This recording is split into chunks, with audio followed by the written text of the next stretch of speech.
Hello,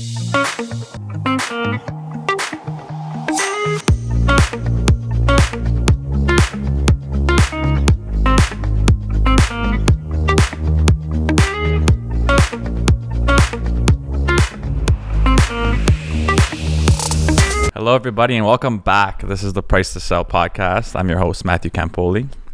And today we have another amazing special guest for you guys. A lot of you may know him. If you don't, you're about to get to know him.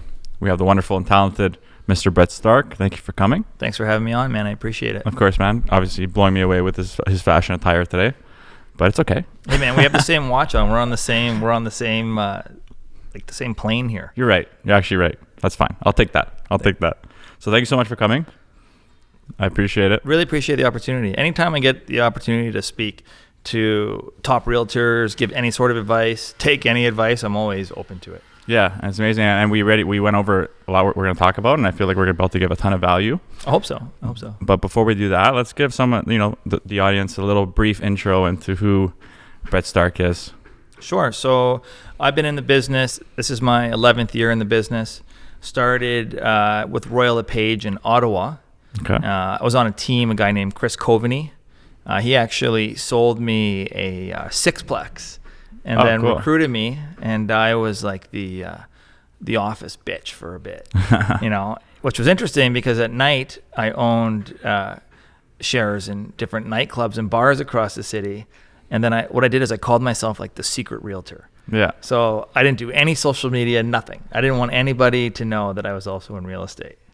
And then I moved here to Toronto 6 years ago, stayed with Royal LePage for a little bit, but the dynamic was really different at the office I was in the Kingsway. And I'd say the average age out there was like late 50s to early 70s. And I just wanted to be somewhere younger. So then I got hooked up at PSR. Yep. I was there for 4 years. Great team over there. And then when Adam and Ryan left to start Rare, I thought might as well stay with the guys I've been with the whole time, and came over to Rare. And actually tomorrow, which is the 15th, we are opening our first satellite office on King West, right above IQ Foods. Amazing. Mm-hmm. That's some big news. And I mean, it was just a matter of time before you guys made it back there. So yeah. One maybe 50 meters over from where I started, a big loop in the last 2 years. Exactly. And I feel like you guys have the brand, the presence, the players to really crush it. Yeah, the business all over the city. Yeah, the business model is really good too. You know the model. Yep. Yeah. So we took the boutique front end with the sexy offices and the glam and the marketing, and we smashed it with the EXP Keller Williams style back end with the revenue sharing. And so far it's been good, and I think it's a model that is going to take off. Yeah, I agree. I think especially looking forward looking with the way things are headed online, the amount of growth potential online. It's so I'm sure you've noticed the same change. Like when I got in the game, you went to the office, you did your prospecting in the office, you had your landline, you did your calls, you had your computer, you literally had filing cabinets. Yep. And now offices have become more of a place to like hang out and socialize. So we created more of like a shared workspace environment that's like a cool spot to go hang out, maybe learn something from other people, have chats. And we know that people won't be there all the time, but it is still, I think, important to have a cool, sexy space to collaborate with other people in the business and to bring your clients if you have an in-person meeting.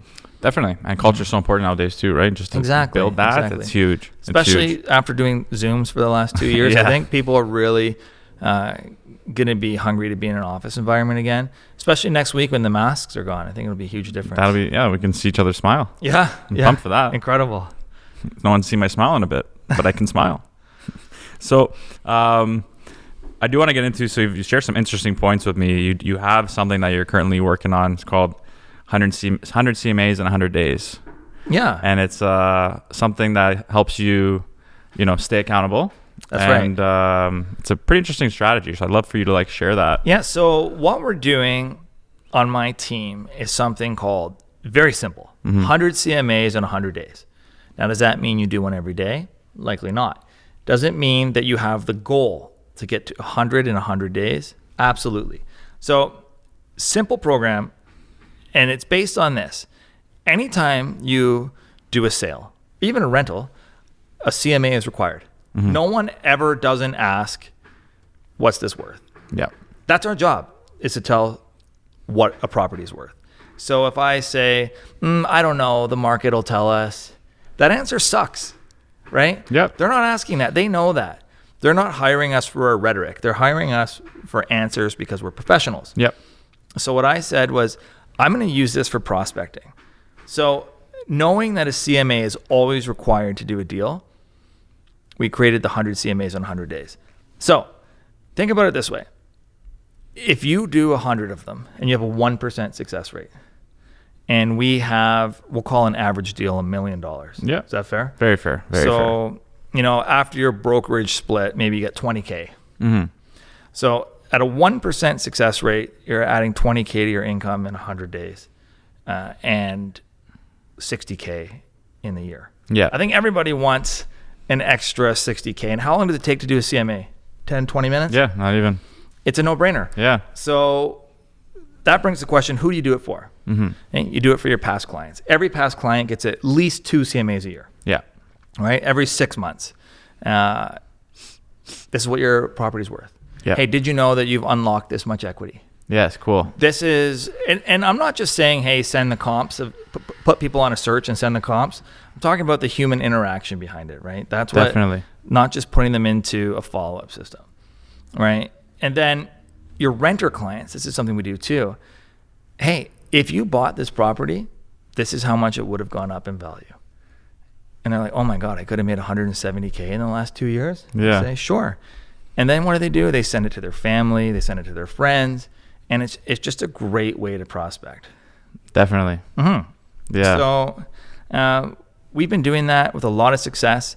I've been running this program for 2 months, almost 2 months.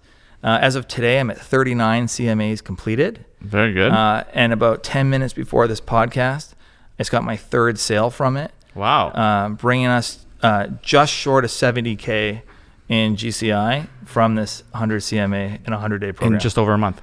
2 months, yeah. Oh, 2 months. Yeah. Yeah. That's amazing, man. Right? Because when you actually put it into like your expectations of, let's say, 1% of, the 100, that's like very conservative. Yeah. You're likely to get more. Yeah. So on top of that, from the same program, I have 2 listings that are one's going live today and one's going live next week. So wow. It's been an excellent program. And, I got this idea from a Tom Ferry conference that I was at in Vegas. Mm-hmm. And those American agents, they work differently. They do. It's a different program. Like you get your branded golf shirt. You're in the office at 8:30 for a sales meeting. 9 o'clock, you hit the phones. And I was like, how can I bring a bit of this style back to Canada? And like, that was the one thing I'm like, that's what I'm going to do. Yeah. So it's been really nice. And not a lot of agents are doing that. And that is taking one step ahead and really getting outside the box. And there's plenty of different ways to do the CMAs. I don't think that's what's important. And if you're getting writer's block on how to do it, just press that send button. Yeah. Right? You can do the TREB CMA. Yeah. Like, it doesn't matter. What matters is that you're sending something to your client, and then you're giving them follow-up text message or call. Yeah. Hey, I just sent you a CMA. It's definitely something you're going to want to put eyes on. I will call you tomorrow and see what you think about it. Yeah. Right? So now you've just had, that is prospecting in its finest form. Yeah. And a lot of people, are always, it's a common question that comes up either at the dinner table or a family event, or you're out with your friends. It's like the housing market, the values. This is information people always want to know. Exactly. And once you do a couple of them, you're going to get better and better and better at it. And it's going to become templated the way you send it. And it's going to become a plug and play system. And you know what else you're doing when you're doing this? You're improving your own market knowledge. Yes. You've now done 100 CMAs on 100 properties in different neighborhoods across the city.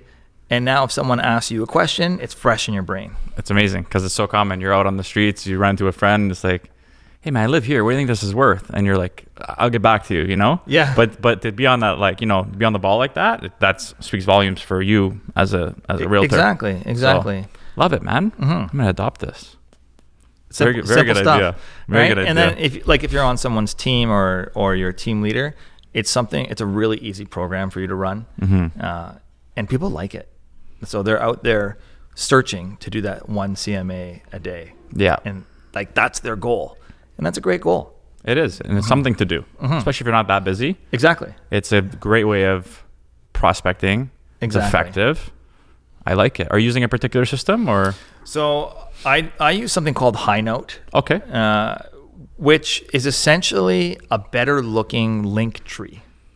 Okay. And the reason I use High Note is because of the analytics behind it. I can tell when they open it and how long they looked at each different section for. And this is through an email? It's through an email, yeah. Okay. And you're able to send the CMA through that? Yeah. Cool. Is it real estate focused? It's anything focused. Oh, very nice. Yeah. Very cool. Yeah. Okay. So I want to use that as a little segue. Sure. Because you do run a very successful team. You're known for running a team. Now you're opening up this office. Yeah. And you intend on obviously growing even more. Yeah. With that comes a lot of responsibilities. It comes proper systems. It comes whatever you may be using to help you elevate. So like what are some things that really help you succeed in having your team, you know, well structured, on their goals and moving forward? Yeah. So I've always been in different business coaching programs since I got my license. So I started off with running the Brian Buffini program, and a lot of your listeners are going to know, you know, you have your pop buys, you know, you have your phone calls and your personal notes. Yeah. And 10 years ago, personal notes, pop buys, and it was great. You know, you get a little note in the mail. I pop by your house with windshield wiper fluid or whatever it may be, ketchup and mustard for barbecue season, and it worked. But that was in Ottawa. I think if I showed up at someone's condo in Toronto, they would be like, Brett, what the hell are you doing here? Yeah. Right? It's a different market. Good luck getting in. Yeah. Like, you gotta fob. Like here I am with some windshield wiper fluid and some ketchup and mustard. I know you don't have a barbecue or a car. And I know you don't check your mail, but you might notice there's some personalized notes from there from Christmas that I sent you. It's now August. Yeah. And so I just think that was relevant for me before. Yeah. But the market and the people changed. It's very true. So then I got into the Richard Robbins system, which I thought was excellent. Canadian-based, really, really good coaches, lots of great agents on their system. And I probably would have stayed with them, but COVID shut down their large-scale events, their conferences. And I'm a conference guy, right? I'm always looking for one piece of information that I can take from each conference and bring it into my business. Just one thing. That's it. That's my goal every single time. And the conferences got shut down out of Richard's control, of course. But that's when I went to Tom Ferry. He's based in the southern U.S., so Texas, Nevada, Florida, they've been open the whole time. And I've been running his system for about 6 months. And I have to say, it's my favorite system. Okay. So they take that hardcore American real estate style. Yeah. And, you know, I always try to change it to make it fit my lifestyle, but they don't let me. And I kind of like that. Yeah. So what I do is I built out my own version of that keeps the team accountable. So one thing we do is a weekly coaching log. Okay. Right? On the weekly coaching log, the team members have to track their appointments. And this is all stuff that I'm doing with my coach too. So I'm not telling people to do something that I'm not doing. For sure. Right? You got to track your appointments. As we know that it takes about 40 conversations for every deal. Yep. So we break it down to how many conversations we have to have a week to reach our goals. It's pretty simple, right? We track our calls and we review these business logs weekly. And, you know, people don't like writing down, hey, I did 0 hours of prospecting this week. Yeah. You know, in the last 7 days, I made 3 phone calls. Right? I don't like writing it down either. Yeah. But you need to. The one thing my coach always asks me, first thing I get on the call, and he goes, did you do your best this week? And I'm like, nah. No, I didn't do my best. Yeah. I was gonna do my best, but then laissez-faire was having a disco brunch, and I tried. Yeah. But that's okay. Yeah. Because if you're focused 6 out of 7 days, 5 out of 7 days, even 4 out of 7 days, you're going to be doing better than you would be without that. Right? So every week, everyone on my team is forced to, and myself, is forced to write down our goals. Yep. Quarterly goals, yearly goals. And, the year when you're going on goals goes by fast. It's true. Right? So you're like, we're almost at the end of Q1, 2 weeks away. Yeah. So, already. That Q1 review's coming up, and you look at yourself and you're like, man, I got to pick it up. Yeah, exactly. And I think no matter where you are in your business, people are always like, I got to pick it up. Mm-hmm. Right?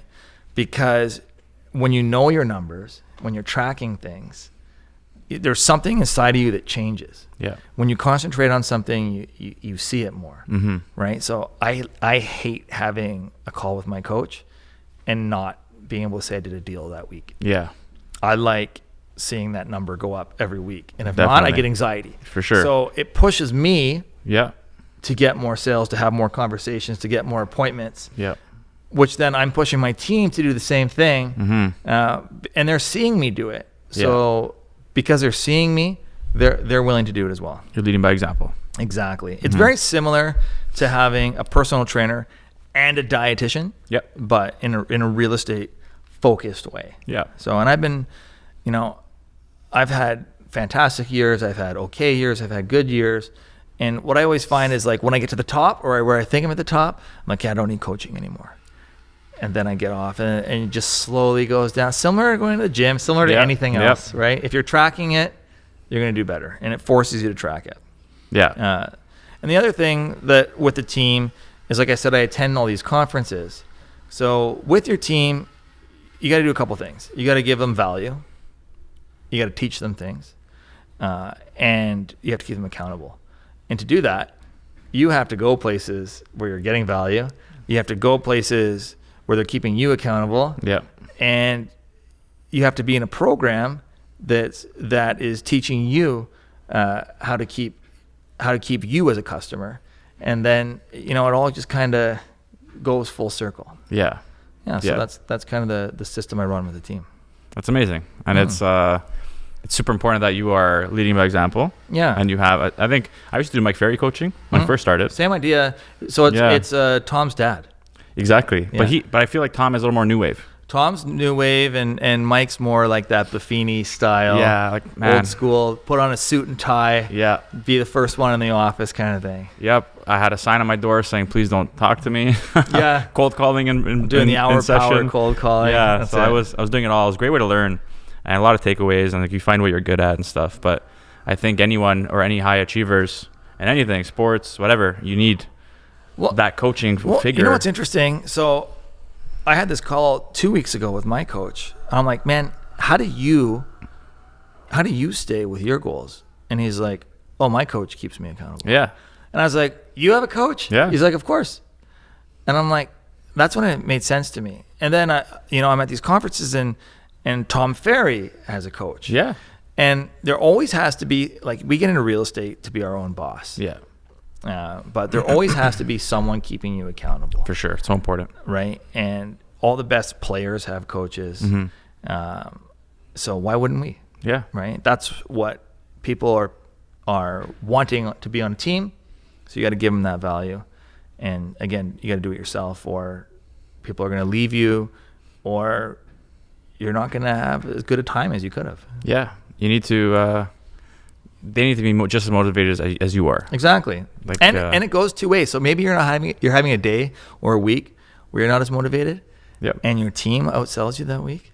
Mm-hmm. How do you feel? It's true. Right? It's true. Like you're like, the team sales this week were 3 million. Yours were 0. Yeah. You're like, oh shit. Yeah. Humbles you real quick. Eh? Right? Yeah. Now you're like, you can't let that happen again. Yep. What happens if that happens 3-4 weeks? You think they're going to stay on your team? No. Exactly. Yeah. So I think accountability is the cornerstone of it. Definitely. And then the other thing we run on the team is we're very charitable. Mm-hmm. So we have a junior achievement team that we sponsor every year. Cool. Very nice. Because because you got to give back too. Like one of the listings I have right now came from a junior achievement student and his parents. Wow. Right, a house in Scarborough. Yeah. So I think you mentioned that to me actually. Mm-hmm. You like you have people that come in like as guests to speak to them, and yeah, exactly. Yeah, it's pretty that's cool. Very cool. Yeah, it's always good to give back, man. Nothing feels better than being able to, or more fulfilling than just like giving back, helping others in the end, Well, when I got into real estate, I got in for the same reason everybody gets in. I'm like, I want the car, I want the money, I want the suits, the watches, all that stuff, right? You want me to tell you that I was there to give back? I wasn't. I was there because I wanted the lifestyle. For sure. And then you get the lifestyle and you're like, something's missing. Yep. And then once you start giving back, you're like, okay, this is what it's all about. Mm-hmm. And then you realize that when you're in these charitable circles, everybody there is the top performer in their business. Yeah. So, you get the accountability on one end, you get the charity aspect on one end, and then the community involvement, like, or not community involvement, but just like being part of the community, like that's the partying and the whatnot. It is important to support whatever's going on in your neighborhood. For sure. Going to their bars, going to their coffee shops, their restaurants, their art shops, whatever it may be. Yeah. That's the fun part. Of course. We do that automatically. Yes. So as a team leader, you got to give more than that because your people should be doing that if they're realtors on their own accord. Exactly. Well, that's how I started, man. I got all my business that way. Exactly. So, just put yourself out there. Meet new people every single day. Yeah.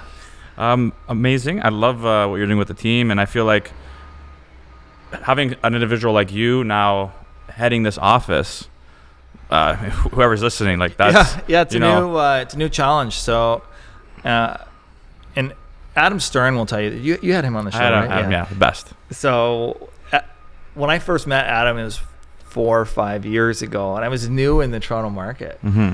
And he brings me into his office. It was one of his first days at PSR, and he's like, "All right, Brett, I reviewed your numbers, and I had to ask you a question. Why do you have an assistant?" And I was like, "Because top performing agents have assistants." And he looked at me, and he's like, "Okay, I get that. I understand." And ever since then, we've had a certain business relationship. And now I'm like, hey, the top agents have assistants. What do the top realtors in regions have? They have their own offices. Yeah. So am I ready to have my own office? I don't know. Yeah. Am I nervous about it?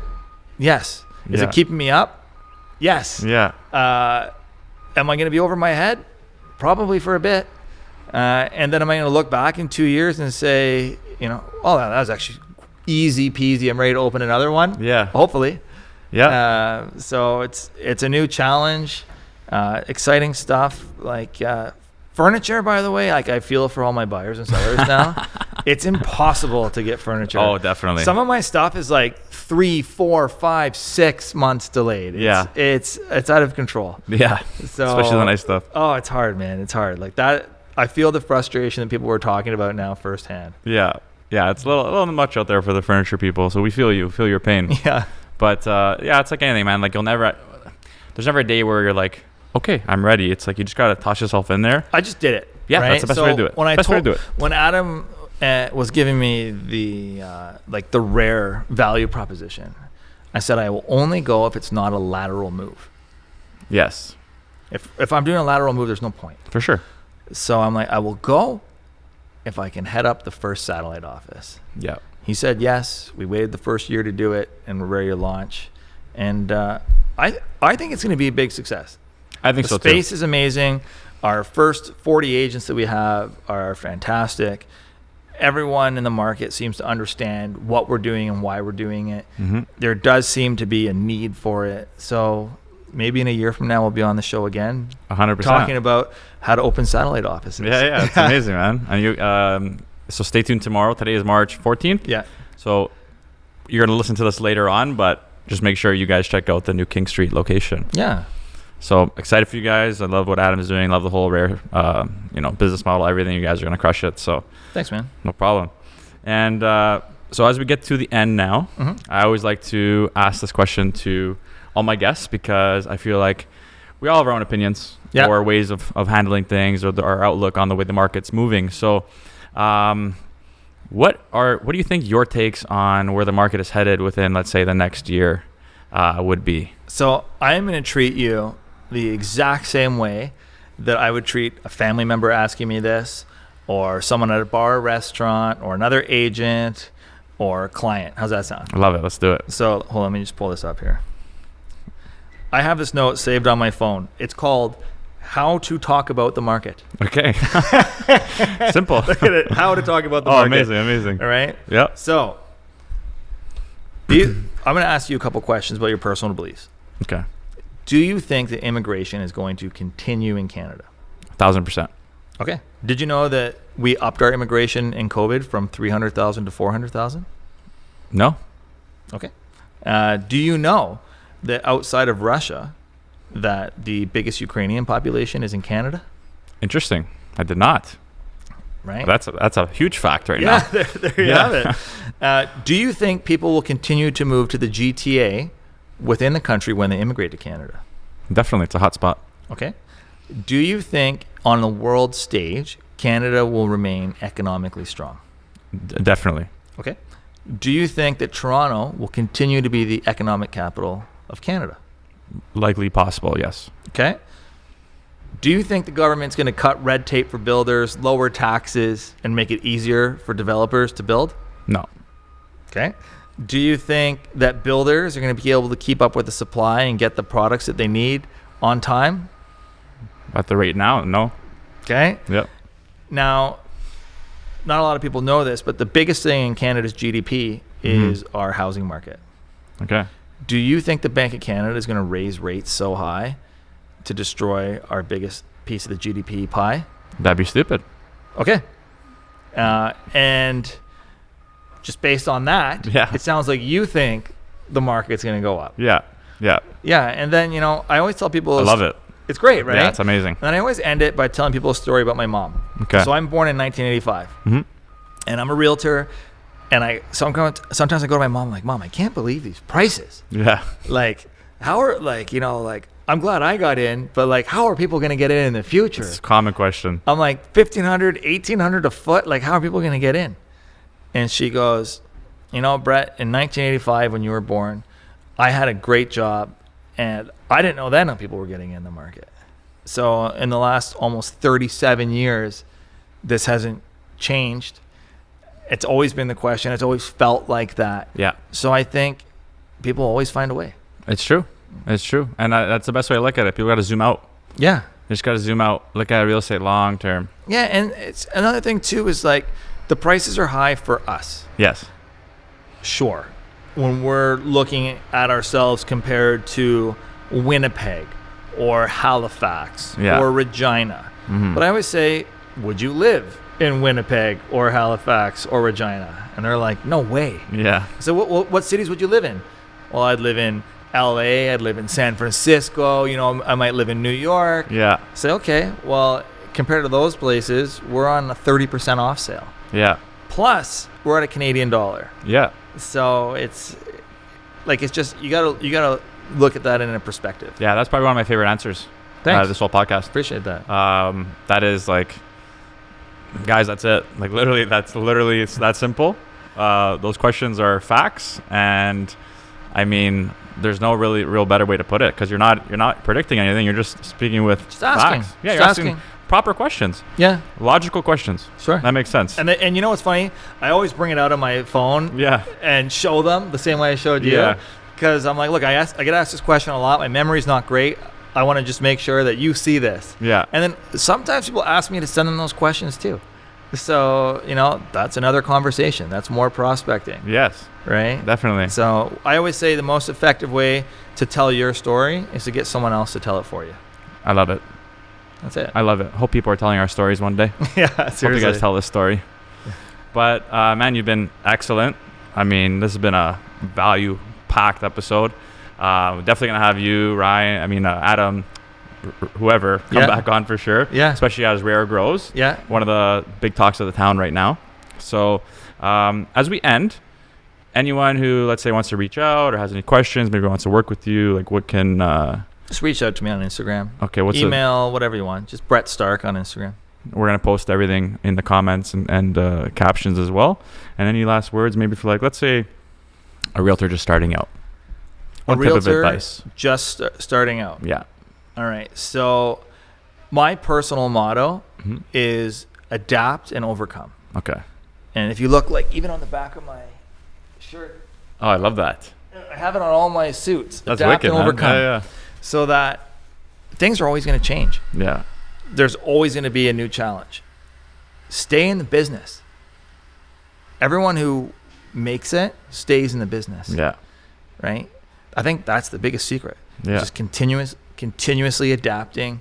It's a totally different market than when I started. Like, when I started in real estate, I was in Ottawa. Our average days on market for a condo was 270 days. Holy crap. We were doing reverse multiple offers. Yeah. Where we would have one buyer. There'd be 4 condos for sale in the same building, and we'd tell the sellers to make us an offer. Interesting. As the buyer. And then we'd say, you know what? We're doing another round. Who wants to go lower? Yeah. Right? And then interesting. Now I'm in the absolute reverse of that. Yes. So just adapt and overcome. Love it. Well, hope you guys got at least one thing to take away from that. I mean, there's probably way more than one to take away from that. I know I took away a lot from that. So thank you, Brett. Yeah, no problem, man. I appreciate it. A pleasure having you as always, and looking forward to seeing you at the Buzz Conference too. Thanks, man. And to all our listeners out there, thank you again for staying engaged with us. Don't forget to like, subscribe, share, tell your cousins, uncles, grandfathers, and grandchildren. And we'll see you on the next one. Peace. Thanks, man.